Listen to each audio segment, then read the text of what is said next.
दुनिया भर के बाजारों से आज है बेहद कमजोरी के संकेत और वायदा कारोबार में निफ्टी के हफ्ते की एक्सपायरी के दिन कमजोर शुरुआत के पूरे आसार। कल की कमजोरी को आगे बढ़ाने का काम करेंगे बाजार, लेकिन क्या अहम सपोर्ट लेवल के आसपास रुकेंगे और क्या वहां होंगे खरीदारी के मौके, ये है बड़ा सवाल। लेंगे जवाब। स्वागत है आप सबका शेयर बाजार लाइव में। नमस्कार, मैं हूं अनिल सिंह जी। नमस्कार, मैं हूं दीपांशु भंडारी।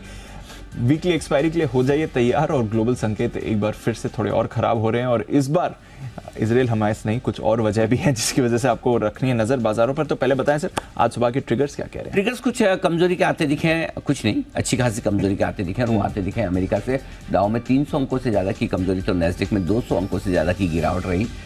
अमेरिका के बॉन्ड यील्ड्स और डॉलर इंडेक्स दोनों में जबरदस्त मजबूती आती दिखी, उसका असर है। बजाज ऑटो ने शानदार नतीजे पेश किए। एलटीआई माइंट्री के नतीजे भी अच्छे ही माने जाएंगे, लेकिन बाकी नतीजों की लंबी लिस्ट है जिस पर आज पूरा का पूरा विश्लेषण हम आपके सामने रखने वाले हैं। एफएमसीजी कंपनी के 3 दिग्गजों के आज नतीजे आने वाले, तो ये सेक्टर रहेगा फोकस में। लीवर, आईटीसी, नेस्ले, निफ्टी के ये 3 दिग्गज स्टॉक आज अपने नतीजे पेश करेंगे। तो ढेर सारा एक्शन कल बाजार बंद होने के बाद हुआ है, चाहे ग्लोबल मार्केट्स में हो चाहे हमारे मार्केट्स में हो, वही एक्शन आज आपको स्क्रीन पर दिखने की तैयारी में भी है। तो Deep, very busy day today. Absolutely sir, busy day रहने वाला है। कल का दिन भी बहुत बिजी रहा, बहुत सारा एक्शन बाजार ने दिखाया। आज भी नतीजों का बड़ा फोकस रहेगा और ऑफ कोर्स बाकी फैक्टर्स पर भी रखनी है नजर। बट ये जो gift Nifty Anil ji 100 point नीचे दिख रहा है, जरा उसकी वजह मैं समझना चाहूंगा आपसे। पूरा एशिया भी आज आपको कमजोर दिखेगा और कल ऑफ कोर्स अमेरिकी बाजारों में भारी गिरावट हमने आती हुई देखी है। जरा समझाएं सर, क्या हुआ ये? 100 पॉइंट में मतलब आप ये समझ लीजिए कि 75 पॉइंट इंपोर्टेड है, 25 पॉइंट हमारे अपने। अच्छा, अंडरस्टूड। ठीक है। वैसे तो कल हम काफ़ी कुछ गिर चुके थे, लेकिन उस हिसाब से तो हमें कम घटना चाहिए। लेकिन फिर भी जो संकेत है उनके दम पर अगर गिफ्ट निफ्टी 100 पॉइंट के आसपास नीचे दिख रहा है तो गलत नहीं दिख रहा। और ऐसा मैं क्यों कह रहा हूँ, इसके लिए 2 संकेतों पर डीप नजर डालनी जरूरी है। लगातार हम 2-3 दिनों से बात कर भी रहे कि डॉलर इंडेक्स की मजबूती और स्पेशली बॉन्ड यील्ड्स का जिस तरह से बढ़ना, ये बहुत अच्छे शुभ संकेत है नहीं अमेरिकी बाजारों के लिए, और वैसा होता हुआ दिखा भी है। फाइनली कभी न कभी तो रिएक्शन आना था, तो ये रिएक्शन कल अमेरिकी बाजारों में आता दिखा। 5% के आसपास 10 साल के और 5% के आसपास ही 2 साल की अमेरिका की बॉन्ड यील्ड बढ़ चुकी है। तो लगातार बॉन्ड यील्ड्स बढ़ रही, तो भले ही बाजार कुछ भी माने, माफ कीजिएगा 2 साल की तो 5.25% के आसपास है।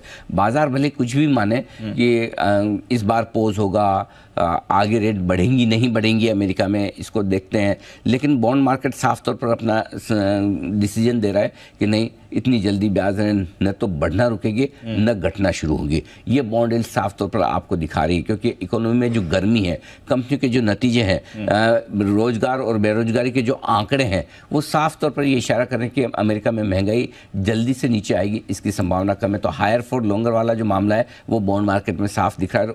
अगर कल अमेरिकी बाजारों में गिरावट का एक सबसे बड़ा कारण आप ढूंढने जाएंगे तो यही ब्याज दरें हैं जो अमेरिका के बॉन्ड्स की है, और लगभग 16 साल की ऊंचाइयों पर ये ब्याज दरें आती हुई दिखे। तो आप सोच लीजिए, आमतौर पर आप जितने बाजार के पुराने दिग्गजों से मिलेंगे, पूछेंगे, तो वो यही कहेंगे इक्विटी मार्केट में जब ब्याज दरें हाईएस्ट लेवल पर होती है तो इक्विटी मार्केट नीचे होते हैं, और जब ब्याज दरें लोएस्ट लेवल पर होती है तो इक्विटी मार्केट टॉप पर होता है। इस बार उल्टा है, ब्याज दरें हाईएस्ट लेवल पर है, इक्विटी मार्केट भी हाईएस्ट लेवल पर है। तो या तो ब्याज दरों को नीचे आना है या इक्विटी मार्केट को नीचे आना है। तो अब इतने दिनों से आप लगातार ये देख रहे थे, लेकिन कल थोड़ा सा अलग रिएक्शन अमेरिकी बाजारों का आया। अब ये रिएक्शन एक दिन का है या थोड़ा सा लंबा है, ये तो वक्त बताएगा, लेकिन फिर भी कुल मिलाकर यह है कि कमजोरी का संकेत सबसे बड़ा आपका अमेरिकी बॉन्ड यील्ड्स है। दूसरा संकेत जो दीप वहाँ से आता दिख रहा है डॉलर इंडेक्स का।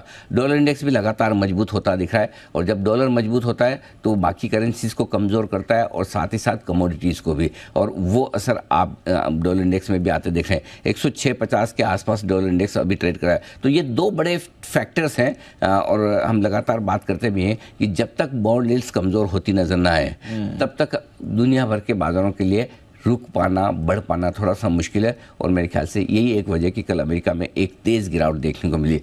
एक बार और बता दूं कि मतलब कोरिलेशन आप बिठाना चाहें तो बिठा दें, लेकिन कल की गिरावट में इजराइल हमास का कोई बहुत ज़्यादा योगदान अमेरिका में है नहीं। अमेरिकी बाजारों को इजराइल हमास पे अगर कुछ रिएक्शन ना होता तो पहले ही दिन दे देते। उसके बाद छोटी मोटी चीज़ें हैं, बाइडेन साहब गए, उनकी तरफ से जो स्टेटमेंट आए वो सारे अपनी अपनी जगह है, बट कुल मिलाकर ऐसा लग रहा है कि न कोई बहुत मामला ये बढ़ने वाला है कि बहुत सारे देश कूद जाए, इजराइल के पक्ष में बहुत सारे देश कूद जाएं, हमास के पक्ष में, वो भी नहीं होने वाला है। और नहीं मतलब आपस में दोनों लड़ते रहेंगे थोड़े समय तक, वो कब तक होगा वो पता नहीं, लेकिन ये युद्ध बड़े लेवल पर फैल जाए, कम से कम अमेरिकी राष्ट्रपति की यात्रा के बाद वैसे संकेत नहीं आए, वो एक थोड़ी सी रिलीफ की बात है। सो आई डोंट थिंक कि उसकी वजह से कोई मतलब बाजार कल खराब हुए हैं। तो जो मैं कह रहा हूँ 100 पॉइंट में से 75 पॉइंट जो कमज़ोरी है वो इस वजह से है कि बॉन्ड यील्ड्स बहुत तेज़ी से बढ़े, डॉलर इंडेक्स बहुत मजबूती से बना है, और इसके साथ साथ आमतौर पर मजबूत डॉलर के साथ कमोडिटीज़ कमज़ोर होनी चाहिए, लेकिन जिस कमोडिटीज़ को आप कमज़ोर देखना चाहते हो वो नहीं हो रही। कच्चा तेल प्रॉब्लम वहीं पर आ रही है। $90 के ऊपर बना हुआ है, तो कहीं ना कहीं कच्चा तेल भी जब तक कमज़ोर नहीं होता तब तक हमारे लिए राहत की सांस नहीं। क्यों? $1 का मजबूत होना, रुपया लाइफ टाइम लो के आसपास से कितना 3-4 पैसा बचा है मेरे ख्याल से लाइफ टाइम लो से, Yes, sir. राइट। तो एक तो आप महंगा तेल खरीदो, उसके बाद हमारी करेंसी कमज़ोर, डॉलर खरीदने में पैसे ज़्यादा लगते हैं, मतलब मार पड़ रही है, वैसा वाला हाल है। क्या करें सर इसमें?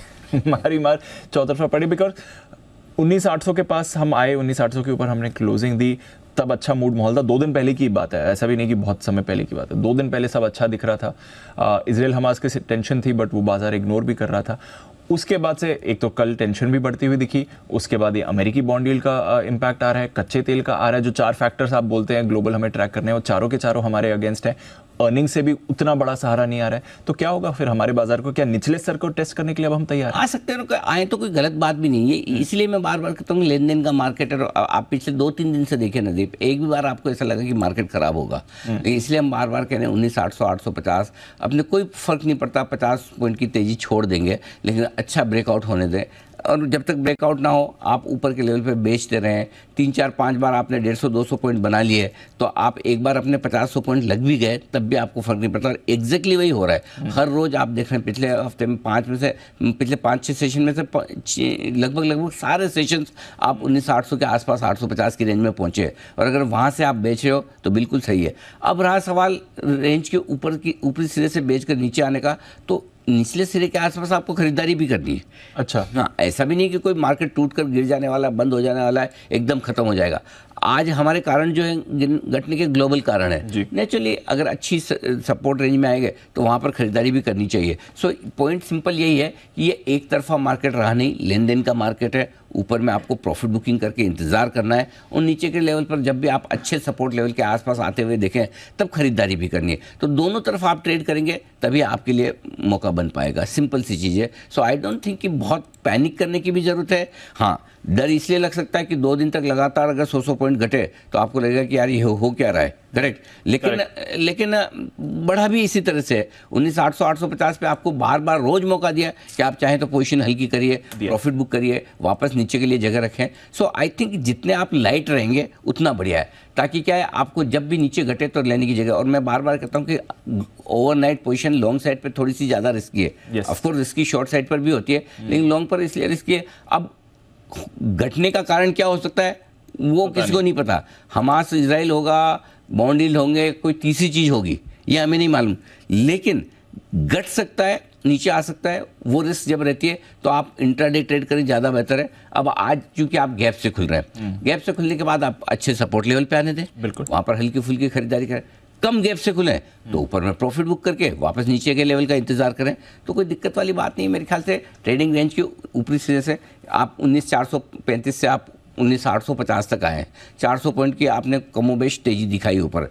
अब वापस से अगर आप 450-500 की रेंज में पहुंच जाते हैं तो कुछ गलत नहीं है, वहाँ पे वापस से आप दबा के लीजिए। बीच में ले रहे हैं तो थोड़ा कम ले लीजिए, सपोर्ट रेंज पे आएगा तो वापस से खरीदारी करने का मौका है, मेरा ये मानना है। आप वैसे लगातार आप कह रहे हैं 19,800 जब बाजार में आया आपने कॉशन दिया है कि रेंज का ऊपर स्तर है, थोड़ा आपको पोजीशन संभाल के रखनी पड़ेगी। चलिए सर, पोजीशन तो बाजार की संभालनी है, बट उससे पहले एक स्टॉक की आज मैं बात करना चाहूँगा। थोड़ा ऊपर ही हम स्टॉक की बात करें, रिजल्ट रिव्यू और बाकी स्टॉक्स पर बात करेंगे, बट इंडियाबुल्स हाउसिंग लगातार हमारे रेडार पर रहा है। कुछ समय पहले हमने एक्सक्लूसिव रिसर्च भी करी थी कि ये आखिर वायदा कारोबार में है क्यों स्टॉक, जब हर बार हम देखते हैं सीरीज के पहले या दूसरे दिन ही बैन में आ जाता है।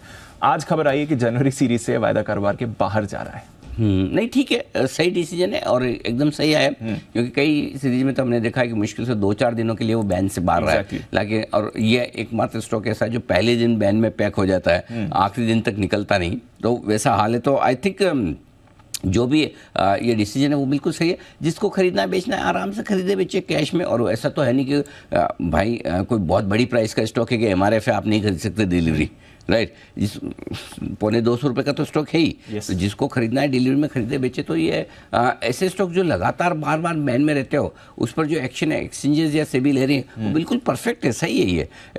ये ऐसे स्टॉक को बैन में रहने का, एफएनओ में रहने का कोई फायदा नहीं है। Correct. अगर आम, या तो फिर ऐसा होना चाहिए कि कम से कम आप जो बैन वाले स्टॉक हैं उसमें पहले जो नियम था कि आप इंट्राडे ट्रेडिंग कर सके, ठीक है, वो इंट्राडे ट्रेडिंग कर पाए तो बहुत अच्छी बात है। तो आप कम से कम वॉल्यूम क्रिएट हो रहा है, प्राइस डिस्कवरी हो रही है। अगर वो नहीं है, जो कि अगर एक्सचेंजेस को लगता है कि नहीं वो रूल ठीक नहीं है, इंट्राडे ट्रेडिंग नहीं अलाउ करनी चाहिए, अच्छी बात है, उसके भी अपने अपने लॉजिक्स हैं। तो फिर ऐसी सिचुएशन में जो स्टॉक एक लिमिट बना देनी चाहिए कि अगर कोई पर्टिकुलर इतनी सीरीज तक कोई स्टॉक इतने दिन तक बैन में रहेगा तो फिर उसको थैंक यू, हाँ है ना, ये हाँ कि सही मतलब बात है। वो सही प्राइस डिस्कवरी नहीं दिखा रहा, और वो बहुत सही डिसीजन है। तो मैं तारीफ करता हूँ इस डिसीजन की, बढ़िया डिसीजन हुआ है। बैन, अगर इतना ही बैन में रहना है तो बाहर ही निकाल दो, एफएनओ में ट्रेड करने की जरूरत है। अब ट्रेड ही नहीं करना तो रहना ही क्यों है।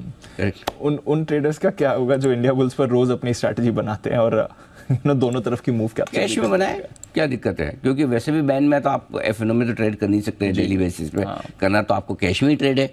तो चलिए कैश में करिए, और पौने 200 रुपये का स्टॉक तो कैश में कोई भी ट्रेड कर सकता है, कोई बहुत बड़ी बात। खुला मैदान है इसमें, खुला मैदान तो बढ़िया है। जनरल सीरीज से निकलेगा भी वक्त है, लेकिन राइट डायरेक्शन में राइट डिसीजन है। चलिए आइए फिर आज की स्ट्रैटेजी भी समझते हैं सर। कोई खास बात आज के लिए जो ध्यान में रखनी है? हाँ बिल्कुल, जो आज के संकेतों में कच्चा तेल, ठीक है, बॉन्ड यील्ड, डॉलर इंडेक्स और अमेरिकी बाजार, ये सारे संकेत आपको खराब, हाँ 75 पॉइंट इनकी वजह से खराब है, और 25 पॉइंट जिसकी वजह से खराब है वो है दूसरा रीजन जो आप पूछे थे, वो है एफआईएस की बिकवाली का प्रेशर फिर कल से बनते हुए दिखा है। तो कल के सेशन में अगर गिरावट हुई तो इस गिरावट की सबसे बड़ी वजह एफआईएस की बिकवाली है, न कि कोई और। क्योंकि कल मैं आपको डेटा दीप यही बताना चाहता हूँ, एफआईएस की बिकवाली के 1832 करोड़ की कैश मार्केट में बिकवाली की वापस से दमदार आंकड़ा आया है। और अगर आपको लगता है ये बड़ा आंकड़ा है तो फिर वायदा कारोबार के भी देख लीजिए, 385 करोड़ के इंडेक्स, भले इंडेक्स बहुत ज़्यादा ना बेचे हो लेकिन 1500 करोड़ के स्टॉक्स और बेचे हैं। तो करीबन आप ये देख लीजिए 3500 करोड़ से ज़्यादा की डायरेक्शनल बिकवाली कल एफआईएस ने की है। तो कल की गिरावट में सबसे बड़ा कंट्रीब्यूशन एफआईएस की बिकवाली की तरफ से आता हुआ दिखा है। डेटा के लिहाज से उनकी तरफ से बड़े बिकवाली का आंकड़ा है, तो एक बार फिर से उन्होंने दबा कर बेची। और आपको याद होगा कल सुबह हम एक ही बात कर रहे थे, फिर से मैं रिमाइंड करूं, बताइए, अगर एफआईएस बेचेंगे तो सिर्फ एक वजह से ग्लोबल कमजोर होंगे, इंडिया स्पेसिफिक सेलिंग एफआईएस की तरफ से नहीं है। और आप देख लीजिए कल ग्लोबल मार्केट की कमजोरी का अंदाजा लगाकर उन्होंने पहले से बिकवाली शुरू की है, करेक्ट। तो ये बिकवाली डॉलर इंडेक्स और बॉन्ड यील्ड के चलते हैं, जो एफआईएस का अंदाजा है, क्योंकि उनको इंडिया खराब नहीं लग रहा है, इंडियन कंपनीज खराब नहीं लग रही है। यहाँ पे हमारे यहाँ लगातार वो जब भी आप वो कोरिलेट करके देख लीजिए, या तो जिस दिन अमेरिका जोर से घटे या उस दिन या उसके नेक्स्ट डे आप एफआईएस की तरफ से बिकवाली का आ जाता है, सही बात, वो फैक्ट है। तो कल एफआईएस ने प्रीएम्प्ट किया होगा कि भाई ठीक है, मामला थोड़ा ढीला दिख रहा है, हम बेचेंगे, करेक्ट। सो आई थिंक, और बंद होते होते 70-80 पॉइंट तो नीचे था ही Dow future, correct. So I think कल जो बड़ा फॉल है वो एफआईएस की बिकवाली की वजह से, और एफआईएस की बिकवाली की बड़ी वजह अमेरिका का कमज़ोर होना या डॉलर इंडेक्स बॉन्ड यील्ड जो भी समझ ले, ये बड़ा है। अब आइए तीसरी चीज़ जो है, निफ्टी और बैंक निफ्टी में लगातार आप ट्रेडिंग रेंज के ऊपरी सिरे पर प्रॉफिट बुकिंग आते दिख रहे हैं। 19,800 850 ये वो रेंज है जहाँ मैं बार बार कह रहा हूँ, रोज़ कह रहा हूँ कि उस लेवल पे आने के बाद आपको ऐसा लगेगा कि ये तो बहुत भागने वाला है, ऐसा हो जाएगा वैसा नहीं, लेकिन वहीं प्रॉफिट बुकिंग आती है और वो आपको मिस नहीं करना है। बैंक निफ्टी बाजार की थोड़ी कमज़ोर कड़ी है, कल भी बैंक निफ्टी जिस तरह से घटा, इतना घटना नहीं चाहिए, 44,000 के नीचे बिना किसी बड़ी वजह के निकल कर अगर घट जाए तो थोड़ी कमज़ोर कड़ी है। और लेकिन एक बहुत इंटरेस्टिंग चीज़ ये भी है कि बैंक निफ्टी अब ऐसे लेवल पर आ रहा है जो बहुत बड़े मेक और ब्रेक लेवल है, और वो है 43,600। 43,600 105 ट्रेडिंग सेशन, नोट करिएगा 105 ट्रेडिंग सेशन, यानी करीबन 4 महीने ऐसे हो गए कि आप 43,600 के नीचे बंद नहीं हुए हैं। 16 अगस्त ये आखिरी दिन था जब 43,600 पे क्लोजिंग हुई थी बैंक निफ्टी की। तो उसके बाद आप उस लेवल के बाद तो बहुत ही बड़े और आखिरी सपोर्ट में एक तरह से कह सकता हूँ जिसके नज़दीक बैंक निफ्टी पहुंच रहा है, ये मेक और ब्रेक। बैंक निफ्टी में खराबी क्या है, कमज़ोर ज़्यादा है निफ्टी से, ठीक है। और ग्लोबली आजकल क्या हो रहा है, ग्लोबली जब भी खराब न्यूज आती है पहले बैंक बेचे जाते हैं, राइट। लेकिन अच्छा क्या है जी, अच्छा ये कि कल वीकली एक्सपायरी हो गई, आज बैंक निफ्टी में पोजीशन बहुत कम है, हो गया। अच्छा क्या है, सबसे बड़े और सबसे इंपॉर्टेंट सपोर्ट लेवल के आसपास बैंक निफ्टी पहुंचा 43,600। तो कुछ अच्छे और कुछ खराब के बीच में आज कश्मकश बैंक निफ्टी की है। सो बैंक निफ्टी आज नोट करके रख लीजिए कि पहला, निफ्टी 19,400 के नीचे बंद हुआ तो फ्रेश कमजोरी होगी, आज नहीं होने वाला है, ये पोजिशनल है। जब मैं कई बार ऊपर का देता हूँ ना कि 19,850 के ऊपर नई तेजी करेंगे, तो नई मंदी आपकी तब होगी जब निफ्टी 19,400 के नीचे बंद हो और बैंक निफ्टी 43,600 के नीचे बंद हो। तो अदरवाइज जितनी मंदी है उतनी मंदी है। सो बेसिकली बैंक निफ्टी ने क्लोजिंग बेसिस पे रेंज बना ली है, 43,600 के नीचे क्लोजिंग होगा तो खराब, 44,600 के ऊपर क्लोजिंग होगा तो बंद। ये दो लेवल आपको ध्यान में रखने, सिंपल। सो आई थिंक आज रेंज के लोअर एंड को बैंक निफ्टी शायद पहले टेस्ट करे, निफ्टी का देखते हैं, क्योंकि हायर रेंज को निफ्टी पहले टेस्ट कर रहा है, लोअर रेंज को बैंक निफ्टी पहले टेस्ट कर रहा है, इसलिए बैंक निफ्टी बाजार की थोड़ी कमजोर कड़ी है इस समय। ठीक है सर, आज के संकेत भी बताएं, सेटअप कैसा? ग्लोबल नेगेटिव है, एफआई नेगेटिव है, घरेलू फंड्स के हैं पॉजिटिव, वायदा कारोबार न्यूट्रल, सेंटिमेंट कॉशियस है और ट्रेंड है पॉजिटिव। 19,525 19,600 आज का पहला सपोर्ट जोन है, इसके ठीक नीचे 19,435 19,485 स्ट्रॉन्ग बाय जोन है। इस रेंज में अगर आज आपको निफ्टी आते हुए मिलता है तो यहाँ पर आपको शॉर्ट काट के फ्रेश खरीदारी जरूर करनी चाहिए। 19,675 19,750 ये पहली रुकावट की रेंज, इसको पार करना भी अपने आप में होगा मुश्किल, लेकिन अगर किया तो 19,800 850 लगातार बार बार कह रहा हूँ स्ट्रॉन्ग सेल जोन है, वहाँ पर किसी के भी इन्विटेशन का इंतजार किए बगैर आपको प्रॉफिट बुकिंग करनी है, बेचना है। बैंक निफ्टी 43,600 43,800 आखिरी सपोर्ट जो है, इसके नीचे तो खराब होना है, फिर भी एक अगले सपोर्ट के तौर पर आपके लिए 43,350 43,500 की रेंज होगी। ऊपर 44,000 44,125 हायर जोन है, इसको पार करके निकले तो 44,225 44,400 आपके लिए स्ट्रॉन्ग सेल जोन बनकर आता है बैंक निफ्टी में। बाकी एफआईएस के इंडेक्स लॉन्ग पोजीशन में कोई खास बदलाव नहीं है दीप। पुट कॉल रेशियो अच्छी बात है, निफ्टी बैंक निफ्टी में दोनों हल्के हुए हैं। बैंक निफ्टी में तो वीकली एक्सपायरी भी हो गई तो हल्के भी हैं, पोजीशन भी कम है। निफ्टी का पुट कॉल रेशियो एक्सपायरी के दिन 0.82 पर है, थोड़ी रिलीफ है कि आपकी लॉन्ग पोजीशन कम है, शॉर्ट साइड पे ज़्यादा है, एटलीस्ट हल्के हैं बाजार। चलिए ये एक अच्छी बात है कि हल्के हैं हमारे बाजार। देखते हैं आज वीकली एक्सपायरी पर निफ्टी कैसे बिहेव करता है। स्टॉप लॉसेस बताएं सर। 19,600 19,625 या 600 होता है, 2 दिन से हम 19,625 दे रहे थे, वो ट्रिगर नहीं हो रहा। आज खुलते ही शायद 19,600 वाला ट्रिगर हो जाए लॉन्ग साइड पे इंट्राडे। क्लोजिंग 19,600 के नीचे होती है तो आप अपनी लॉन्ग पोजीशन कम कर सकते हैं। बैंक निफ्टी पर एक ही स्टॉप लॉस है 43,600 इंट्राडे और क्लोजिंग बेसिस पे। 5-50 पॉइंट आप अपना दिमाग खुद लगा लें, लेकिन ये बैंक निफ्टी के स्टॉप लॉस में आप चाहें तो थोड़ा बहुत ऊपर नीचे कर सकते हैं अपनी सुविधा के अनुसार। बैंक निफ्टी के स्टॉप लॉस के साथ कोई छेड़छाड़ नहीं की जाएगी, यही रहेगा 43,600। शॉर्ट साइड पर वही अपना 19,850 रोज चल रहा है, रोज यही रहेगा, इसमें कोई बदलाव नहीं करेंगे। और बैंक निफ्टी में जरूर 44,750 जो चल रहा है उसको खींच कर थोड़ा नीचे लाएंगे।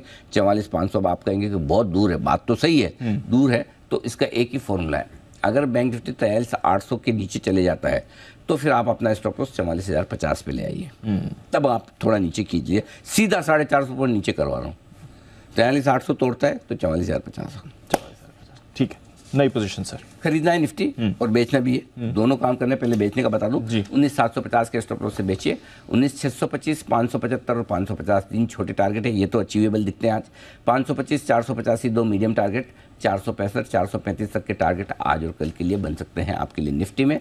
और जो लोग खरीदना चाहते हैं, खरीदने के लिए अच्छी जगह है, अगर खरीदना ही है तो 465 से 550, 19,465 19,550 स्टॉप लॉस 19,400 का होगा। टारगेट जो बनेंगे दीप 19,600 635 दो छोटे टारगेट हैं, 660 700 दो मीडियम टारगेट है, 725 750 तक के फाइनल टारगेट के लिए खरीदारी भी आप कर सकते हैं। ठीक है सर। अब आइए बैंक निफ्टी। बैंक निफ्टी बेचने की राय, वैसे तो मैं सीधे तौर पर बैंक निफ्टी में भी बेचने की राय दे सकता था, लेकिन हो सकता है दिन के दौरान एक उछाल आपको मिल जाए, क्योंकि बैंक निफ्टी में पोजीशंस हल्की हैं और अगर मिलती है तो 44,000 44,200 की रेंज है जहां पर आप शॉर्ट करने के बारे में सोच सकते हैं, या वैसे ही शॉर्ट करें, ज़्यादा गैप न मिले तो 44,200 के स्टॉप लॉस से शॉर्ट कर दीजिए। ठीक है, टारगेट जो बनेगा दीप वो होगा 43,900 850 और 800 तीन छोटे टारगेट है। 43,750 675 और 43,600 तक के टारगेट के लिए बिकवाली करनी है। अब रहा सवाल आज की सबसे इंपॉर्टेंट स्ट्रेटेजी जी, और वो है बैंक निफ्टी में खरीदारी की। अगर कोई एग्रेसिव ट्रेडर्स है और जो करना ही चाहे तो उसको खरीदारी करनी चाहिए 43,600 के आसपास। और कैसे करनी चाहिए वो भी बता दूं, दो तरीका है, या तो आप 43,500 का 100 पॉइंट का रिस्क लेके 500 450 जो भी आपको ठीक लगे 100-125 पॉइंट की रिस्क लेकर वहाँ खरीद लीजिए। ठीक है, टारगेट आपके 44,000 तक के बनेंगे जो ऊपर लिखे हुए हैं, 675 750 800 850 950 44,000, ये सारे। एक तो ये। दूसरा सेफर तरीका जो बनेगा, जब 43,600 के आसपास बैंक निफ्टी आए तब 43,600 का at the money call option खरीद लीजिए। ठीक है, ठीक है, तो आपकी रिस्क लिमिटेड हो जाएगी। लेकिन एक चांस लेना चाहिए, एक चांस लेना चाहिए। फिर घट जाए, देखो नीचे के लेवल पे नहीं तो कभी ले ही नहीं पाओगे, ऊपर में कभी बेच नहीं पाओगे। तो एक चांस ये लेना चाहिए। अगर कोई लेवल ऐसा है जो आप 105 ट्रेडिंग सेशन से नहीं तोड़ रहे हैं, इससे मजबूत सपोर्ट क्या मिलेगा? Correct sir. और अगर वो भी टूट जाए तो फिर ठीक है, अगर खराब ही होना है बैंक निफ्टी को और ज्यादा, तो आप और हम क्या कर सकते हैं?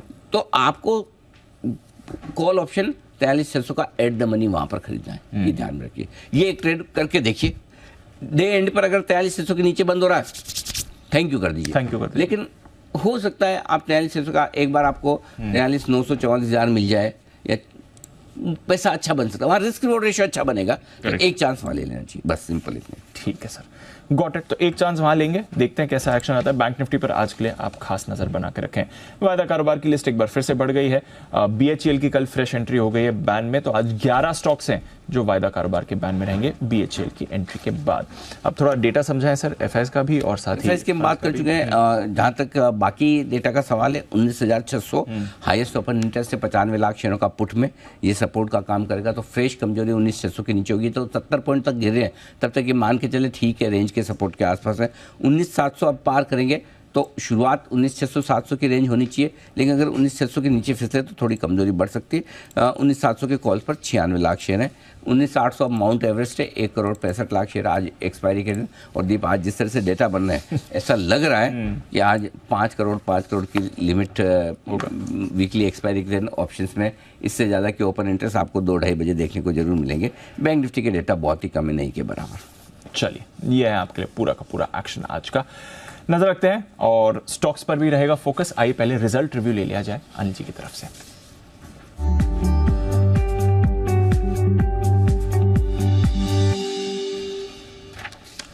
बताएं सर। पहला रिजल्ट रिव्यू है दीप विप्रो का। रिजल्ट्स कमजोर हैं, इसमें कोई मतलब धीरे धीरे अगर ऐसे रिजल्ट देगा तो लोगों का विप्रो में इंटरेस्ट ही खत्म हो जाएगा। बिल्कुल वैसा है, मतलब धीरे, मतलब बहुत खराब है। हाँ, मतलब मजा ही नहीं आ रहा। ऐसा भी नहीं कि बहुत घटिया रिजल्ट हो, वैसा भी नहीं है, और अच्छा भी कुछ खास दिखता नहीं। मतलब actually Wipro wait and watch kind of stock हो गया। या तो मैनेजमेंट बहुत खराब कर ले और खराब बोल दे, या बहुत अच्छा कर ले और अच्छा बोल दे, और दोनों ही नहीं हो रहा। आज क्या हुआ देखिए, नतीजे कमजोर हैं, लेकिन मैनेजमेंट रिकवरी को लेके कॉन्फिडेंट है कि अगले 2-3 क्वार्टर से रिकवरी होगी, नहीं रिकवरी शुरू हो जाएगी। ये नहीं बोले कि 2 क्वार्टर में रिकवर हो जाएंगे, करेक्ट, 2 क्वार्टर में रिकवरी शुरू होगी। अब रीड बिटवीन द लाइन्स है, correct sir. So I think मैं आपको इसमें लॉन्ग शॉर्ट की राय नहीं दूंगा, मैं सिर्फ आपको फ्यूचर्स की सपोर्ट रेंज दे देता हूँ। 394-400 आपके लिए सपोर्ट का काम करेगा। 419-424 ऊपरी रेंज है, यानी कि 390-300 के नीचे बंद होकर ट्रेड करना शुरू करते तो समझिए कि फ्रेश खराब हो रहा है। 425 के ऊपर बंद होकर ट्रेड करना शुरू करते तो समझिए कि फ्रेश अच्छा हो रहा है। तब तक इस नीचे की रेंज पे हल्की फुल्की खरीदारी कर सकते हैं, ऊपर की रेंज पे थोड़ी बहुत प्रॉफिट बुकिंग करके। तो स्टॉक को कहीं जाना, कहीं भागना दौड़ना है नहीं, ये आपके लिए विप्रो। ठीक है सर। उसके अलावा ICICI लोम्बार्ड, हाँ ये नंबर्स अच्छे हैं, ये नंबर्स बढ़िया हैं दीप, और एक्सपेक्टेशन नहीं थी कि अब इतने अच्छे आ सकते हैं। तो मुझे ये नंबर ठीक दिख रहे हैं, स्टॉक चलना भी चाहिए। रेवेन्यू ग्रोथ बहुत स्ट्रॉन्ग है, ऑपरेशनल परफॉर्मेंस कंपनी ने अच्छी दी है, मार्जिन्स वगैरह थोड़े बेहतर आए हैं, ठीक रहा है, एक्सपेंस रेशियो घटकर आया है। तो आई थिंक थोड़े से बेहतर नंबर्स दिख रहे हैं, और मैनेजमेंट की तरफ से परफॉर्मेंस भी ठीक है, मार्केट शेयर ये और गेन कर रहे हैं, ये एक अच्छा संकेत है। तो मैं आपको सपोर्ट लेवल दे दूँ 5,580 और 5,600, ये 2 लेवल।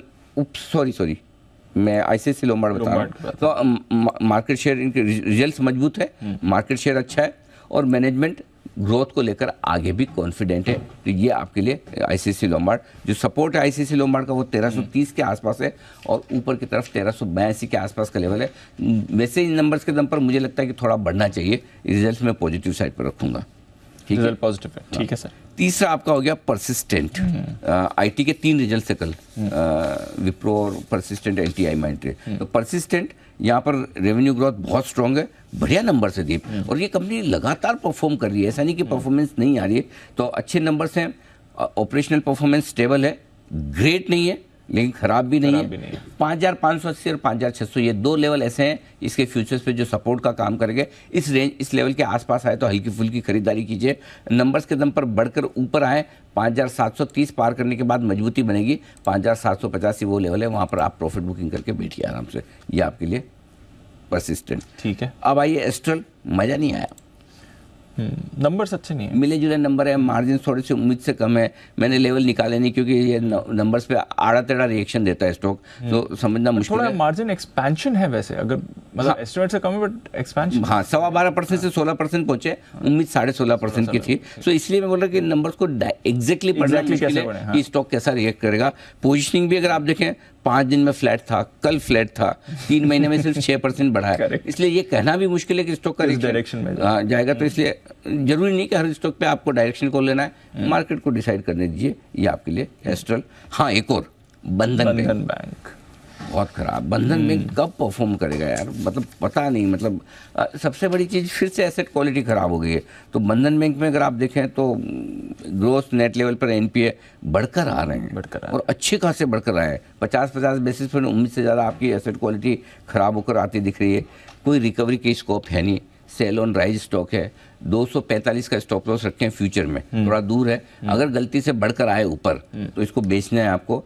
अल्टीमेटली डीपीए मुझे लग रहा है 225 के आसपास जाने की तैयारी कर रहा है स्टॉक। तो अगले नीचे टारगेट जो आपके लिए बनेंगे 231, 227 और 223 के टारगेट है। बंधन बैंक रिजल्ट्स के बाद शॉर्ट है। चलिए, तो ये आपके लिए रिजल्ट एनालिसिस। कुछ ज़्यादा खास नंबर्स नहीं है, एक दो कुछ छोड़ के, बट कुछ स्टॉक्स और हैं जो अनिल जी के रेडार पर हैं, नंबर्स पर भी और फैक्टर्स पर भी। आइए ये भी जानते हैं बिगुल स्टॉक ऑफ द डे।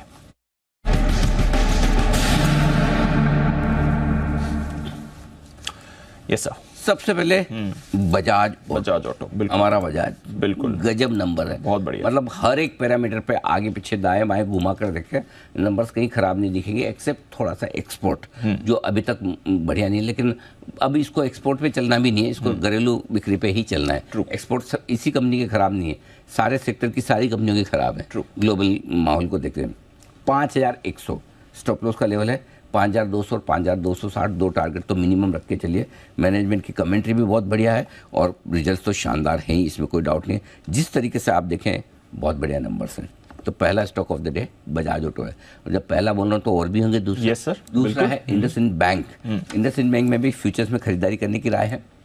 1407 का स्टॉप लॉस है आपके लिए, टारगेट 1430, 1444 और बड़ा टारगेट 1465 का भी रखना है, क्योंकि रिजल्ट्स तोड़फोड़ नहीं है। अनाप शनाप बहुत बढ़िया हो वैसे नहीं है, लेकिन मैनेजमेंट का गाइडेंस स्ट्रॉन्ग नजर आ रहा है, अच्छा दिख रहा है, कॉन्फिडेंस है। लेकिन आज स्टॉक के चलने के पीछे रीजन है एमएससी इंडेक्स में शामिल होना, और कम से कम 200 से 300 बिलियन डॉलर की खरीदारी इस पर आएगी, और वो खरीदारी बहुत बड़ी होगी। आई थिंक वो स्टॉक को, और अगर आज ये लॉन्ग साइड पर कुछ बड़ा कमाल करके दिखा दे तो मुझे आश्चर्य नहीं होगा। खाली मार्केट का मूड खराब है, नहीं तो कम से कम 3 से 5% की अपसाइड वाला स्टॉक आज ये बन सकता है। तो इंडसइंड बैंक खरीदारी की राय। एक और बहुत मजबूत नंबर है, और दीप आप विश्वास नहीं करेंगे, ये नंबर LTI माइंट्री। ओहो, मतलब IT? हाँ, कोई IT कंपनी भी इतना बढ़िया, परसिस्टेंट के नंबर ठीक है जी, लेकिन LTI माइंट्री तो मतलब आउट ऑफ द पार्क है वैसा। ऐसा 6 मारा है इन्होंने। पहले मैं लेवल्स दे दूं, 5100 के स्टॉप लॉस से आपको खरीदना है LTI माइंट्री, और ऊपर का जो आपका टारगेट बनेगा वो होगा 5245 और 5280। ये दो टारगेट के लिए आपको LTI माइंट्री पे खरीदारी करनी है। अब क्या अच्छा है वो पहले समझ लीजिए। नंबर्स में सबसे पहली चीज़ तो ये कि पूरी इंडस्ट्री फॉरगेट, मतलब आप ये इस कंपनी के पूरी IT इंडस्ट्री के सबसे बेस्ट नंबर्स दिए। यस सर, सबसे बेस्ट नंबर्स हैं, चाहे वो डॉलर रेवेन्यू में देख लें, रेवेन्यू, प्रॉफिट, मार्जिन्स, हर एक लेवल पर। चलो दे दिए वो तो अच्छी बात है कि चलो बहुत सारे, कौन से इन्फी के भी नंबर्स अच्छे थे, करेक्ट, TCS के भी ठीक थे, लेकिन सबने कहाँ कचरा कर दिया? गाइडेंस में। ये एकमात्र कंपनी ऐसी बड़ी कंपनियों में है जो कह रही कि हमारा दूसरा हाफ पहले हाफ से बढ़िया होगा, मतलब और बेहतर का, मजबूत नंबर्स और मजबूत गाइडेंस दोनों का कॉम्बिनेशन है। अब ये स्टॉक ना चले तो कब चलेगा? मुझे हाँ एक चीज़ जरूर कहूँगा कि ये स्टॉक घटा भी नहीं है ज़्यादा, दूसरों के कंपेरिजन में कम घटा है, लेकिन मुझे लगता है कि इस स्टॉक में चलना चाहिए। बढ़िया नंबर्स हैं, और आज का स्टार परफॉर्मर IT में हो सकता है। लेकिन इसके सामने एक शॉर्ट भी है, और बढ़िया वाला शॉर्ट है जिसके नंबर्स अभी सुबह सुबह आए हैं, वो है कोफोर्ज। मतलब बहुत ही ख़राब नंबर है ऑपरेशनल फ्रंट पर। हर एक लेवल पर परफॉर्मेंस बहुत कमज़ोर आई। 13.25% के मार्जिन की उम्मीद थी, 11.5% के आसपास आए, तो परफॉर्मेंस कमज़ोर है। ऑपरेशनली मार्जिन के फ्रंट पर मिस है।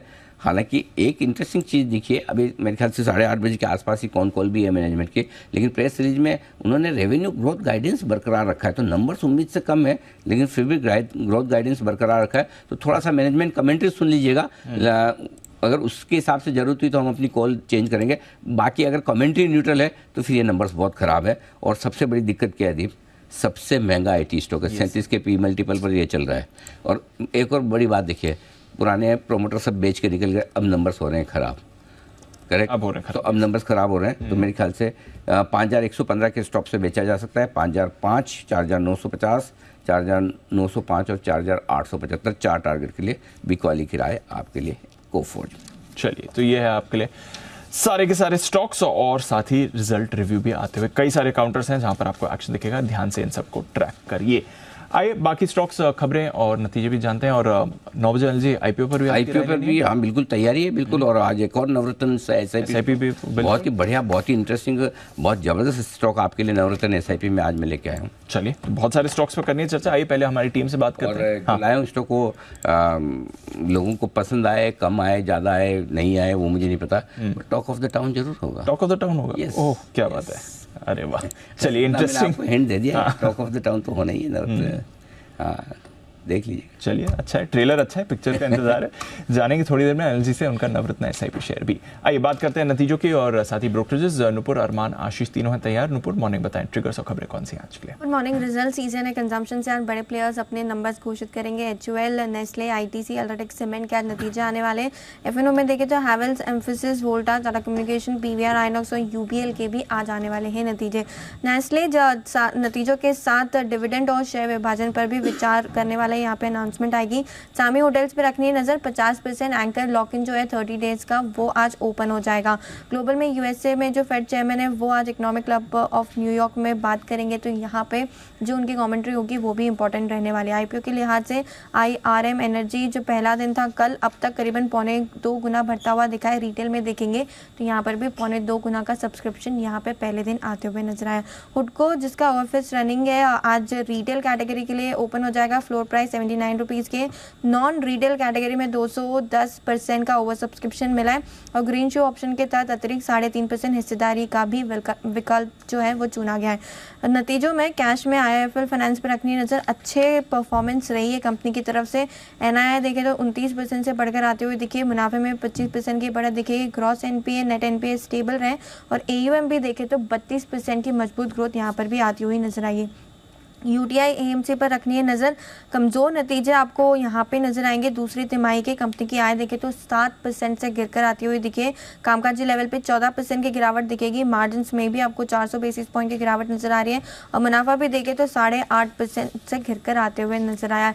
शॉपर स्टॉप यहाँ पे मिला जुला प्रदर्शन रहा है। Q2 में कंपनी की आय बढ़कर आई है 3%, लेकिन कामकाजी लेवल पे देखें तो 3% की गिरावट नजर आएगी। मार्जिन भी 100 बेसिस पॉइंट से गिरकर 15.5% के रह गए और मुनाफा भी सिर्फ 3 करोड़ के आसपास इस क्वार्टर में आते हुए दिखाए। और लास्ट में टीटागढ़ रेल सिस्टम, जहां पे नतीजे काफी स्ट्रॉन्ग आपको नजर आ रहे हैं। कंपनी की आय करीबन 54% से बढ़कर आती हुई दिखिए।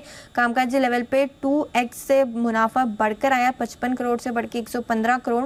मार्जिन भी देखें तो 9% से बढ़ के 12.5% के मार्जिन हो गए और मुनाफा भी देखेंगे आपको तो 48 करोड़ से बढ़ के 71 करोड़ पहुंच गया। तो स्ट्रॉन्ग नंबर्स है टीटागढ़ रेल सिस्टम की तरफ से। ओके, ये है आपके लिए सारे के सारे कुछ इंपॉर्टेंट नतीजे सुबह सुबह। अरमान बताएं क्या खबरें हैं आज के लिए इंपॉर्टेंट? जी बिल्कुल, सबसे पहले मैस्टेक पर आपको ध्यान रखना है क्योंकि यूके की GDS जो कि गवर्नमेंट डिजिटल सर्विस है उससे कंपनी के साथ कॉन्ट्रैक्ट किया है और लगभग 86 करोड़ के आसपास का जो है कंपनी को कॉन्ट्रैक्ट करते हुए दिखे हैं। वेल्सपन कॉर्प यहाँ पर कंपनी को मध्य पूर्व से LSAW पाइप जो है उसके बिडर्स के लिए उनको ऑर्डर मिलता हुआ दिखा है और लगभग अगर आप देखें 61,000 MT बेयर पाइप्स जो है उसके लिए ऑर्डर मिलता हुआ दिखा है। डाबर यहाँ पर अमेरिका में कंपनी की सब्सिडरी पर आरोप लगाया है। आरोप है कि कंपनी के जो हेयर प्रोडक्ट्स हैं उनसे लोगों को कैंसर हो रहा है और इसमें फिलहाल करीब लगभग 5,400 ऐसे मामले हैं और कई लोगों ने जो है यहाँ पर लिटिगेशन वो दायर किया है। सफारी इंडस्ट्रीज यहाँ पर 1 नवंबर को बोर्ड बैठक है। बोनस शेयर जारी करने पर विचार किया जाएगा। कैफिन टेक्नोलॉजी कंपनी को LIC पेंशन फंड से high value multi year contract जो है वो मिला है। GPT इंफ्रा प्रोजेक्ट्स, यहाँ पर अगर आप देखें कि कंपनी को अभी तक का सबसे बड़ा सिंगल ऑर्डर जो है वो मिलता हुआ दिखा है national highway authority of India से। लगभग इनको 740 करोड़ का ऑर्डर मिलता हुआ दिखा है। और अंत में फंड एक्शंस के हिसाब से वेल्सपन कॉर्प, जहां पर ऑथम इन्वेस्टमेंट और इंफ्रास्ट्रक्चर ने ओपन मार्केट के जरिए 17 अक्टूबर को लगभग 0.16% हिस्सेदारी का जो है अधिग्रहण किया है। उनकी हिस्सेदारी लगभग 5% से बढ़कर 5.12% हो गई। ओके, ये है आपके लिए सारी की सारी आज की खबरें। आइए ब्रोकर रिपोर्ट्स चलते हैं आशीष के पास। FIR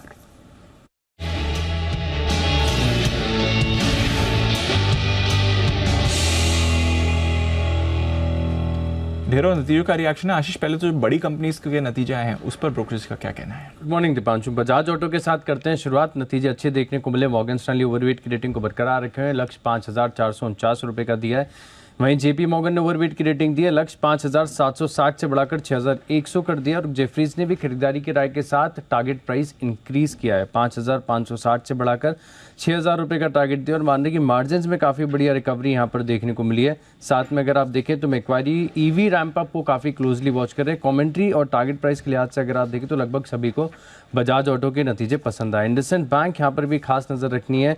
रिपोर्ट्स आई है मॉर्गन स्टैनली की तरफ से, ओवरवेट की रेटिंग को बरकरार रखा है, लेकिन जो लक्ष्य से थोड़ा सा एडजस्ट किया। 1,800 रुपये का पहला टारगेट था, अब घटाकर 1,775 कर दिया, लेकिन स्टॉक चल रहा है 1,420 रुपये के करीब। JP मॉर्गन न्यूट्रल की रेटिंग दे रहे हैं, लक्ष्य में बढ़ोतरी की है, 1,250 से बढ़ाकर 1,450। और साथ में अगर आप देखें तो जेफरीज खरीदारी की राय दे रहे हैं। ब्रोकरेज हाउस में सबसे ज़्यादा बुलिश भी नजर आ रहे हैं, क्योंकि 1,750 से लक्ष्य को बढ़ाकर 1,800 कर दिया, हाईएस्ट टारगेट है इनका। सिटी, गोल्डमैन सैक्स ये भी खरीदारी की राय दे रहे हैं। HSBC भी खरीदारी की राय दे रहे हैं 1,680 रुपये के टारगेट के लिए। LTM एंट्री यहाँ पर भी अगर आप देखें तो नतीजों का इम्पैक्ट देखने को मिलेगा। मॉर्गन स्टैनली ओवरवेट की रेटिंग को बरकरार रखे हैं, 6,150 रुपये का टारगेट दिया है। गोल्डमैन सैक्स ने खरीदारी की राय दी है, 6,410 का टारगेट दिया। और मैक्वारी सबसे ज़्यादा बुलिश है, ये आउट परफॉर्म की रेटिंग दे रहे हैं 6,980 रुपये के लक्ष्य के लिए। स्टॉक चल रहा है 5,155 रुपये के करीब। लेकिन लगातार देखिए विप्रो की तरफ से सुस्त नतीजे आ रहे हैं। ब्रोकरेज हाउस की तरफ से भी सिमिलर पॉइंट को हाईलाइट किया गया। मॉर्गन स्टैनली अंडरवेट की रेटिंग दे रहे हैं, 390 का टारगेट दिया है। JP मॉर्गन भी अंडरवेट है, जेफरीज भी अंडरवेट है। सिटी बिक्वाली की राय दे रहे हैं, HSBC होल्ड की राय दे रहे हैं। गोल्डमैन सैक्स बिक्वाली है, नोमेरा न्यूट्रल है। कोई भी ब्रोकरेज हाउस ऐसा नहीं है जो खरीदारी और पॉजिटिव हाउस रिपोर्ट यहाँ पर दे रहा हो। 400 रुपये का टारगेट दिया नोमेरा ने। ब्रोकरेज हाउस में अगर आप देखें तो सबसे हाईएस्ट नजर आ रहा है। वहीं अगर आप देखें तो 345 का टारगेट दे रहे हैं जेफरीज। ओके, ये है आपके लिए सारी बड़ी रिपोर्ट्स। और कौन सी रिपोर्ट्स हैं आशीष? दीपांशु, कुछ इंटरेस्टिंग रिपोर्ट्स आई हैं। मिसाल के तौर पर अगर आप देखें तो पेटीएम में आज आपको खास एक्शन देखने को मिलेगा, क्योंकि जेफरीज की तरफ से कवरेज की शुरुआत की गई है खरीदारी की राय के साथ। 1,300 रुपये का टारगेट दिया, 948 रुपये का भाव चल रहा है। और ईमानदारी की प्रॉफिटेबिलिटी के फ्रंट पर थोड़ा सा इंप्रूवमेंट यहाँ पर देखने को मिल रहे हैं। ग्रोथ काफ़ी अच्छी देखने को मिल रही है और कुछ नए बिजनेस सेगमेंट्स ऐसे जिसका कंट्रीब्यूशन भी काफ़ी अच्छा है। दिन के दौरान विस्तार से ये रिपोर्ट आपके सामने रखेंगे। लेकिन साथ में अगर आप देखें तो सिटी की तरफ से केफिनटेक और कैम्स यहाँ पर रिपोर्ट आई है, जहाँ पर ये बोल रहे हैं कि डुओपोली होने के कारण जो प्राइसिंग पावर है, बार्गेनिंग पावर है, वो इनके पास नहीं है। केफिनटेक पर बिक्वाली किराए के साथ कवरेज की शुरुआत की गई है। 450 रुपये का भाव है, करंट मार्केट प्राइस से नीचे का टारगेट दिया है 435 रुपये का। वहीं कैम्स पर भी देखें तो बिक्वाली किराए दिए 2200 रुपये का टारगेट दिया है। मेट्रोपोलिस यहाँ पर आपको हल्की गिरावट देखने को मिल सकती है, क्योंकि गोल्डमैन सैक्स की तरफ से आ गया है डबल डाउनग्रेड। और टारगेट प्राइस अगर आप देखें तो थोड़ा सा एडजस्ट किया, 1225 से बढ़ाकर इन्होंने 1285 कर दिया, लेकिन स्टॉक ऑलरेडी चल रहा है 1529 रुपये के करीब। डॉक्टर लाल पाथले में देखें तो सिमिलर डाउनग्रेड कर दिया गया है और लक्ष्य 2090 से बढ़ाकर 2100 कर दिया, 2500 रुपये के करीब स्टॉक चल रहा है। बंधन बैंक यहाँ पर नतीजों का इम्पैक्ट है, नतीजे कमजोर देखने को मिल रहे हैं। ब्रोकरेज हाउस ने भी हाईलाइट करके ही बताया कि इनके अनुमान से कमजोर रिजल्ट आए हैं। सेले से आउट परफॉर्म की रेटिंग दे रहे हैं, लक्ष्य 290 से घटाकर 270 कर दिया है। वहीं गोल्डमैन सैक्स ने खरीदारी की राय दी है और इंटरेस्टिंगली लक्ष्य 298 से बढ़ाकर 320 रुपये कर दिया है। मैक्वारी ने न्यूट्रल की रेटिंग दी है, 230 रुपये का टारगेट दिया है। Persistent Systems Macquarie outperform की रेटिंग को बरकरार रखे हैं 7,900 रुपये के लक्ष्य के लिए। और अंत में ICICI लोम्बार्ड, यहाँ पर भी नतीजों का इम्पैक्ट है। सीले से खरीदारी की राय दे रहे हैं, लक्ष्य 1550 से बढ़ाकर 1620 कर दिया। ओके, तो ये है आपके लिए सारे रिजल्ट्स। और सबसे बड़ा सवाल अब ये कि आशीष के लिंक जो बैंक से बेनिफिट के हैं वो आने में सीरीज की शुरुआत में काफ़ी दिन लगेंगे जनवरी के बाद। मिस करूंगा, मिस करेंगे आप। सबसे ज़्यादा आईबुल हाउसिंग को फायदा करवा से आशीष सबसे फेवरेट वाला जा रहा है। लेकिन आप मिस मत करिए, क्योंकि एक्सपर्ट्स का दमदार पैनल हमारे साथ जुड़ चुका है। वक्त है पिक ऑफ द डे का।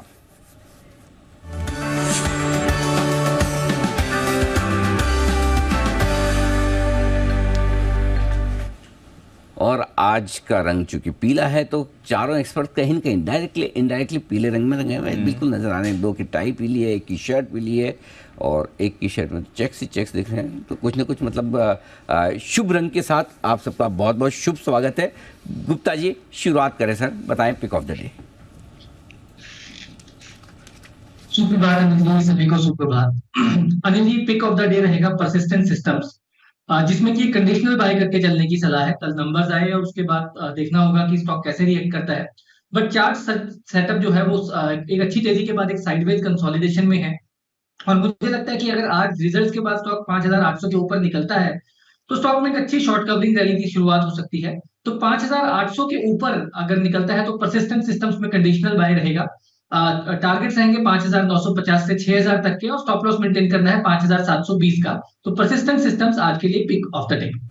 ओके 5720 के स्टॉप लॉस के साथ फिर ऐसे में करें आप खरीदारी 5950 और 6000 के टारगेट, लेकिन खरीदना है 5800 के ऊपर। सेठी साहब सुप्रभात, स्वागत आपका भी, बताएं sir pick of the day. Good morning Anil ji, good morning Dipanshu. Anil ji आज तो स्क्रीन अभी देखा तो Dipanshu is the odd man out कहीं। हाँ करेक्ट, वेरी नाइस। मैं भी सोच रहा था बोलूं, फिर मैंने कहा कि फिर मैं बोलूंगा तो अभी तो 3 घंटा दीप के साथ ही ऐसे पड़ोस में बैठना है। आपने बता दिया, बहुत बढ़िया किया बाकी जोक सपाट अनिल जी, आज तो इंटरनेशनल क्यूज काफी खराब है। कल यूएस में जो बॉन्ड यील्ड्स बढ़ी है, डॉलर इंडेक्स बढ़ा है, तो उसका असर खुलते बाजार में तो दिखने को मिलेगा। बट मेरा ये मानना है चूंकि हम कल in contrast to international markets कल हम कमजोर बंद हुए, तो मुझे लगता है ये जो गिरावट रहेगी उसके बाद थमनी चाहिए और खरीदारी करने की सलाह रहेगी। तो मेरा आज का pick of the day Anil ji आपसे कॉमन हो गया। मैं तो लिख के लाया हूँ, काफी कुछ कॉमन है, बताऊंगा थोड़ी देर में, but pick of the day भी कॉमन हो गया। बजाज ऑटो पे खरीदारी करने की सलाह है, जो कल 5137 पे बंद हुआ, 5215 के टारगेट, 5110 का स्टॉप लॉस। अनिल जी बहुत ही तोड़फोड़ नतीजा है इस माहौल में और हर फ्रंट पे मार्केट एस्टिमेट्स को बीट किया है और मार्जिन्स में भी काफी अच्छा सुधार देखने को मिला। तो मुझे लगता है आज इस स्टॉक में एक अच्छी तेजी होनी चाहिए, तो खरीदारी करने की सलाह है बजाज ऑटो में। ऑटो खरीदने 5110 के स्टॉप लॉस के साथ। राय सेठी जी की राय बंसल जी की भी जान लेते हैं। बंसल जी भी आज एकदम सबसे अलग चमकते हुए दिख रहे हैं। चेक्स ऐसे है ना, बिल्कुल बंसल जी के दूर से नजर आ जाए सर। बिल्कुल बंसल जी सुप्रभात, बताएं सर। सुप्रभात अनिल जी, सुप्रभात दीपांशु। हिमांशु जी सुन रहे हैं ना आप, अनिल जी ने क्या बोला? उनको अनिल जी ऑब्जेक्शन ले रहे थे, पर अनिल जी आज कोई भी ऑड मैन आउट नहीं है, ना दीपांशु है ना कोई होगा। अनिल जी मैं इतना येलो पहना है, हाँ। जूता भी अनिल जी मेरा येलो है, दोनों हाथों में अनिल जी, मतलब मेरे ब्रेसलेट भी पहन के आया हूँ जो पहनता नहीं हूँ, हाँ। वो भी येलो है, घड़ी भी येलो है, मतलब कि सब कुछ नलीफाई हो जाएगा किसी ने अगर कुछ नहीं पहना है तो। दीप ऑड मैन आउट नहीं है अनिल जी, मेरी घड़ी उनको कंपनसेट कर रही है अनिल जी, वो भी येलो पहन के आया हूँ। मजा तो हमें तब आएगा, मजा तो अब तब अनिल जी आएगा। मैंने तो चेंज कर दिया है, मेरा भी बजाज ऑटो था। नहीं एक मिनट, वो तो ठीक है, मजा तो हमें तब आएगा जब अगली नवरात्रि में इसी तरह से जब 5वां दिन हो, उस दिन आप बाल भी येलो करवा के आए, हाँ तब हम मानेंगे आप सच्चे येलो भक्त हैं। बहुत बढ़िया। अभी तो ये सब ऊपर ऊपर दिखावे का है। जी बंसल जी बताइए। अनिल जी इस पे भी आता हूँ, देखिए Anil ji I have cross that age. Anil ji मेरा बेटा कॉलेज में आ गया है, मेरे को सब चीजें शोभा नहीं देती हैं। इन चीजों के लिए 2 ही लोग मतलब कि क्वालिफाई हो रहे हैं। ऐसा थोड़ी होता है नीचे बंसल जी, ये हिमांशु गलत जी बात है। और बहुत सारी डायरी जी, चीजें कुणाल शोभा जी, नहीं इनके देती, बच्चे लेकिन दोनों करते तो हो ना। छोटे छोटे से हैं। ऐसा कुछ नहीं, बाल कलर करवाने में कोई शोभा देना नहीं देना है। We will accept you as we accept. बिल्कुल कोई दिक्कत नहीं है, करवाइए, कोशिश करिए एक बार जी, करके देखिए। तो अनिल जी मेरा भी बजाज ऑटो था, बट मैंने अब ड्रॉप कर दिया। अनिल जी क्या है कि मैं लेट नहीं जुड़ा अनिल जी, आज कुछ सिग्नल का इशू था, मेरी कनेक्टिविटी में थोड़ा सा लेट हो गया। ओके। अगर मेरे से आप सिटी जी से पहले आए होते तो मैंने भी बजाज ऑटो ले लिया होता। अब आप नहीं बोलेंगे तो अनिल जी कोई ना कोई बोलेगा, कॉपी पेस्ट कर दिया, और कहीं खुदा ना खासा बजाज ऑटो नहीं चला, गिरने के बाद छोड़ो नहीं चला तो सब मेरे पीछे पड़ेंगे। तो अनिल जी मेरा पिक है GMR इंफ्रा, 57 रुपीज 80 पैसा चल रहा है और बिकवाली की राय है सिर्फ ट्रेडिंग के नजरिए से। इंट्राडे 59.50, 1 रुपए 70 पैसे का रिस्क है, 55 रुपए 25 पैसे का टारगेट है। GMR इंफ्रा पे बिकवाली की राय है। ओके, तो बंसल जी ने आज दिया है शॉर्ट कॉल और आज का पहला शॉर्ट कॉल भी GMR इंफ्रा बेचे। कुणाल जी आपका भी स्वागत है, बताएं sir pick of the day. सुप्रभात अनिल जी, सुप्रभात दीपांशु। अनिल जी, खरीदारी की राय देनी है और खरीदारी करनी है नेस्ले में। जिस तरह का बाजार है मुझे लगता है कि यहीं पर अभी फिलहाल खरीदारी करके चले। नेस्ले में जिस तरह का स्ट्रक्चर है, एक ब्रेकआउट हुआ है, आउट परफॉर्मेंस देखने को मिल रही है, 23,000 के ऊपर स्टॉक निकल गया है, तो इन स्तरों पर बाय करके चले। 23,100 पर स्टॉप लॉस रख ले। पहला टारगेट 23,650, दूसरा टारगेट 23,800। 150 और 23,800 दो टारगेट के लिए करें खरीदारी। नेस्ले में राय कुणाल जी की तरफ से आते हुए दिख रही। बता दूं आपको कि नेस्ले के नतीजे आज ही आने वाले हैं। न सिर्फ नेस्ले बल्कि एफएमसीजी कंपनी में आईटीसी है, एचयूएल है, यूबीएल है, मतलब बहुत सारे रिजल्ट्स हैं। दीपाज हेवल्स है, वो भी आप एफएमसीजी में रख सकते हैं। ये सारे रिजल्ट्स आज आने वाले, तो एफएमसीजी कंपनी के लिए नतीजों के लिए आपसे बड़ा दिन। आइए, बड़ा दिन सुमित जी के लिए भी होने वाला है, क्योंकि सुमित जी कोई सा ऐसी धमाकेदार पिक देंगे। सुप्रभात, बताएं sir. Good morning Anil ji, good morning Anil जी। बाय का स्टॉक है, स्टॉक का नाम है डॉक्टर रेड्डी। डॉक्टर रेड्डी के अंदर मोमेंटम तेजी का बनने का शुरुआत हो चुका है। पिछले 10-15 दिनों के हायर लेवल स्टॉक ने ब्रेक किए हैं। डॉक्टर रेड्डी यहां से एक बढ़िया मूव ऊपर की तरफ दिखाने वाला है। आज इसके अंदर खरीदारी करें। कोई भी डिप आता है 20-30 रुपए का, तो लोड लेवल्स पे खरीदारी करके चलने का सलाह रहेगा। 5650, 5670 के आसपास स्टॉक का जो नीचे में सपोर्ट निकल के आ रहा है 5600, 5590 का निकल के आ रहा है, तो 5590 का नीचे में स्टॉप लॉस बनेगा। ऊपर में जो टारगेट देखने को मिल सकते हैं 5750 का पहला टारगेट, 5850 का दूसरा टारगेट। तो डॉक्टर रेड्डी में खरीदारी करना है 5590 के स्टॉप लॉस से 5750, 5850 के टारगेट्स के लिए। परफेक्ट। आइए अब बढ़ते आगे और सेठी साहब से जानते हैं बजाज ऑटो के अलावा उन्हें और क्या क्या पसंद है। बताएं सर। बिल्कुल अनिल जी, जो दूसरा स्टॉक है बजाज ऑटो के बाद वो है पीवीआर आइनॉक्स, जिसमें खरीदारी करने की सलाह है। 1773 पे बंद हुआ है, 1825 का टारगेट, 1750 का स्टॉप लॉस। अनिल जी, आज इसके नतीजे आने वाले हैं और नतीजे इस क्वार्टर में मेरे हिसाब से बहुत अच्छे आने चाहिए, बिकॉज इस क्वार्टर में 3-4 तोड़फोड़ ब्लॉकबस्टर मूवीज आई थी।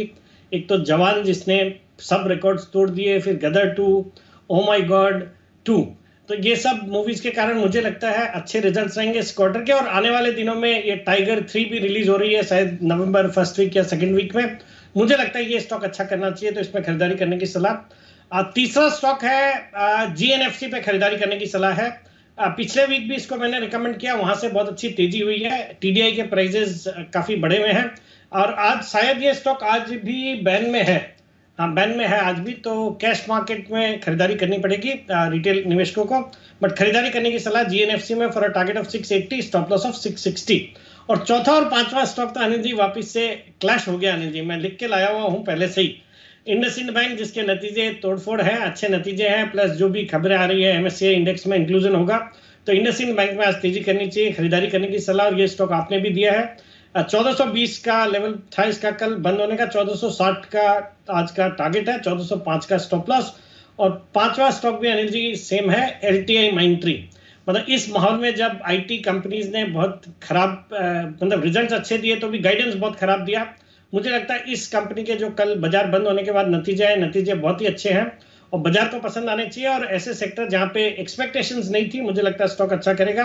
5270 का टारगेट है और 5150 का स्टॉप लॉस। ओके, तो ये सारे स्टॉक्स है और ये आप जो बोल रहे हैं स्टॉक्स क्लैश हो गए, कृपया करके इस शब्द का इस्तेमाल न करें। क्लैश नहीं हुए, कॉमन हुए हैं। और जो आपने कॉमन स्टॉक मेरे रिकमेंड करने के बाद, वैसे तो जरूरत नहीं है दीप, बाजार खुलने के पहले ये सब कोई शिष्टाचार की ऐसी बहुत खास जरूरत नहीं है। लेकिन चूंकि सेठी साहब प्रिय है, इसलिए सेठी साहब जो कुछ स्टॉक्स मेरी रिकमेंडेशन के थे आपके भी आए, तो इसके लिए आपको धन्यवाद दे देता हूँ। वो डिमांड तो नहीं कर सकते हक से, लेकिन हमारा हम दिल बड़ा रखते हैं। जी जी जी जी सेठी साहब। नहीं, और ये ऐसा कि आपको सुनने के बाद ये स्टॉक्स आए दिमाग में, मैं तो कल रात को काम करके लिख के लाता हूँ। नहीं, वो तो आपका ट्रैक रिकॉर्ड है ना पुराना ही, कि आप 4-5 स्टॉक तो लाते ही लाते हैं। वो आपका पुराना इतिहास ही तो आज आपके काम आ रहा है एकदम। जी बिल्कुल जी। अगर यही बंसल जी कुछ कहना भी चाहते, यही अगर बंसल जी आज एकदम से 3-4 स्टॉक दे देते हैं, मेरे 3 कॉमन हो जाते हैं, तो आप भी मन में तो यही मानते हैं कि बंसल जी आपको सुन के दिए होंगे, करेक्ट? तो ये तो आपका ट्रैक रिकॉर्ड है, पुराना इतिहास जो बताया। कुणाल बंसल जी भी कुछ कहना चाहते हैं, कुणाल जी फिर। हाँ जी, बंसल जी कुछ कहना चाहते हैं आप सफाई में? हाँ अनिल जी, मैं इस पे नहीं, अनिल जी मेरा एक ऑब्जेक्शन। अनिल जी देखिए, एक तो आप मुझसे आधा सवाल कुणाल जी से पूछते हैं, आप और डीप की भैया वो ज्यादा पढ़े लिखे हैं, विदेश रिटर्न है, डायमंड पैटर्न्स और बड़े बड़े पैटर्न्स बताते हैं। अनिल जी आप बताएं, जो उन्होंने पिक ऑफ द डे दिया है नेस्ले, नेस्ले को पिक ऑफ द डे का अनिल जी काउंटर है 20,000 के शेयर को पिक ऑफ द डे में दे रहे हैं, वो भी कुणाल जी जैसे फॉरेन रिटर्न एनालिस्ट को अनिल जी शोभा देता है क्या? ये चीजें तो तब करी जाती हैं जब 10 की कमाई में कुछ समझ में ना आ रहा हो, तो नेस्ले फिट कर दिया। अनिल जी इनका पिक ऑफ द डे मतलब कि नकार दिया जाए और माना जाए, कोई काम नहीं करा अनिल जी, नोटा है, सिर्फ चाट पकौड़ी खाई है इन्होंने कल शाम को। Objection over ruled. हाँ। क्योंकि अगर आज नतीजों का दिन नहीं होता तो मैं ये मान लेता, रिजल्ट के दिन दे रहे हैं तो इसलिए बंसल जी आज आपका ऑब्जेक्शन जायज नहीं। जी कुणाल जी। अनिल जी देखिए, क्लैश के अभी आप क्लैश शब्द का इस्तेमाल कर रहे थे, तो अनिल जी क्लैश के नाम पर मुझे याद आया, अनिल जी कल बंसल जी का फोन आया शाम को। तो अनिल जी क्राइसिस मीटिंग हुई, जब ये पीले कपड़े पहनने की बात हुई तो हमारी एक क्राइसिस मीटिंग हुई कि ये पीले कपड़े आएंगे कहाँ से। तो बंसल जी का अनिल जी कहना था कि मेरे पास पीले रंग का कोई भी वस्त्र नहीं है, केवल एक जुराबे हैं। और अनिल जी आज बता रहे हैं कि उनके पास पीले कपड़ों की पूरी इन्वेंट्री है, यहाँ तक कि ब्रेसलेट भी पीला है और उसके अलावा क्या कुछ पीला है। तो अनिल जी देखिए, ये रातों रात इतने पीले कपड़े कहाँ से बंदोबस्त हुए अनिल जी, इसके बारे में जांच कीजिए। बात सही है, बिल्कुल चर्चा का विषय। चलिए इस पर पता लगाया जाएगा।